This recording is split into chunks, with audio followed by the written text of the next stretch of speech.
Bu sual işləyir. Burada bəzi suallar səhv olur ha. Yəni şərtdə səhvlik olur və yaxud variantlarda. Əsas mən sizə belə məğzi çatdırım ki, siz riyaziyyatı başa düşün.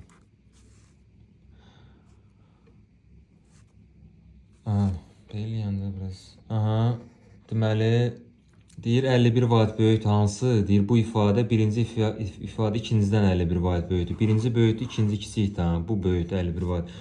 Həmişə kiçik tərəf 51-i gələcək, kiçik hissəyə. Görək bu sual işləyək. 12x üstəl 12x-in kvadratı bərabərdir 12x kvadratı çıx 5x vurub açırıq mötərizəni 51. 12x kvadrata islah olunur. 17x bərabərdir 51. Mənfi 5x o tərəf atdı. X də bərabərdir 3. Baxıq görək nə var düzgün cavab. Yaxşı oldu. D variantıdır. 3'dür cavab. X'in hansı ki dəyişən, yəni x-dir də.